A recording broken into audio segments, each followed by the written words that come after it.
What's up, y'all? Alvin here, and I've got one little tip that's gonna help you put more bass in the net. I tell the good jokes.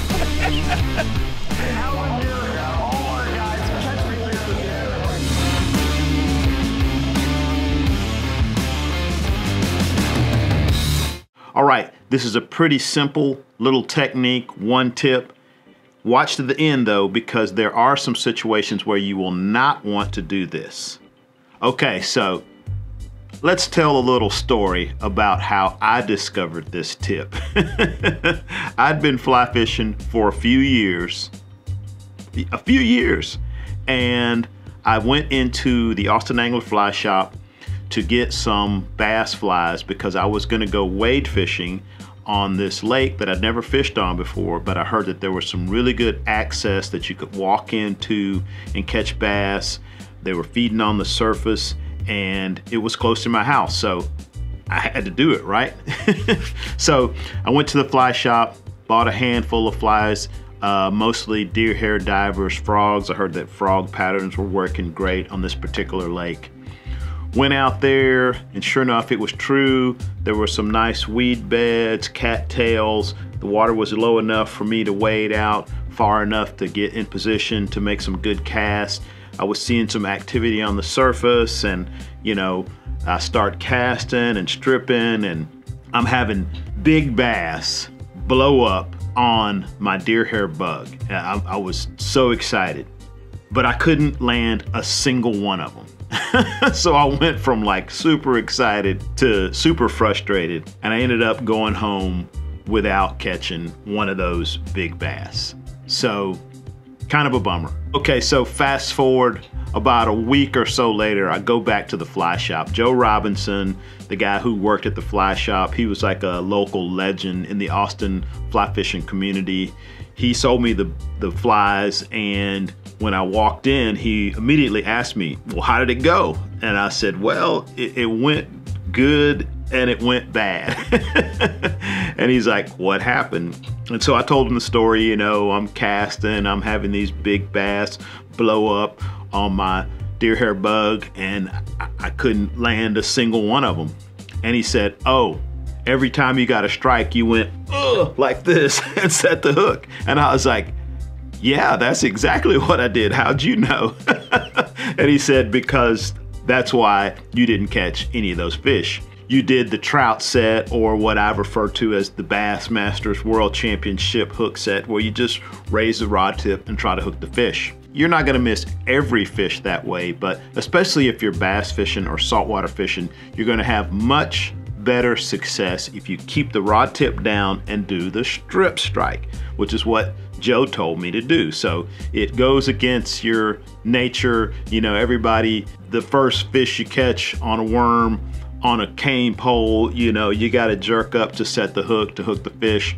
But it's the exact opposite with the fly rod. Keep the tip down. So I followed Joe's advice. I went back, and the fishing wasn't as good as it had been the day before, a couple days ago, but I did end up landing a couple of nice bass, and it was all because of the strip strike. All right, so what's the deal with the strip strike? Why is it better than just using the rod tip? When you raise the rod tip, you have to overcome a lot of different things before the line ever even gets tight. So you've got to lift all that line off the water. You've got to overcome the surface tension. The line wants to stick to the water. Fly rods are flexible, so the rod tip is bending, and you're all the way back here before that line even gets tight. There's an old trick that we do a lot. You should try this. If you hold the fly between your thumb and your forefinger and have somebody pull some line out and then try to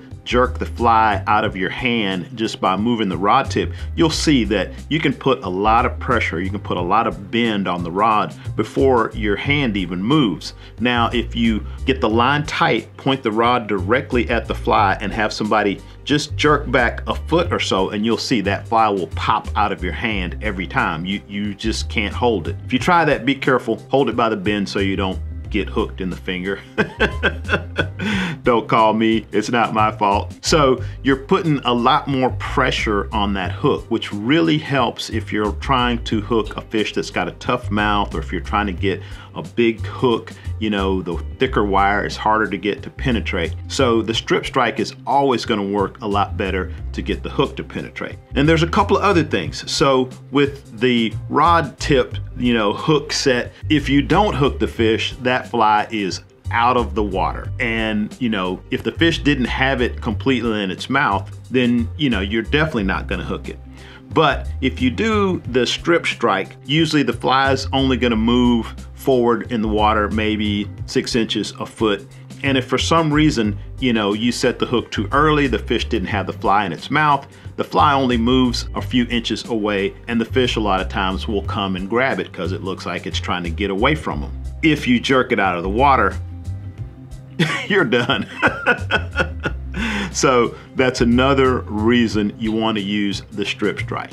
All right, so if that information is helpful to you, then please go ahead and hit that thumbs up button down there. Maybe hit the subscribe button.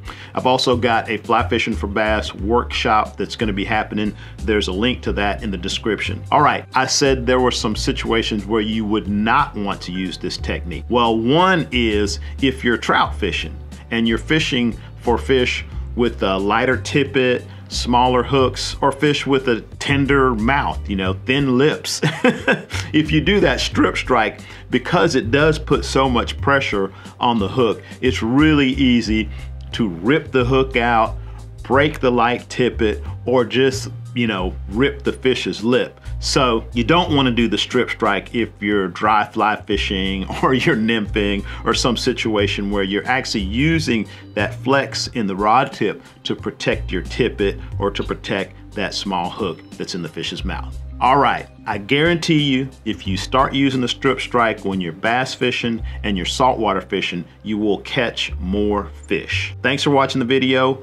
Hopefully I will see you in the next one. And in the meantime, good luck on the water.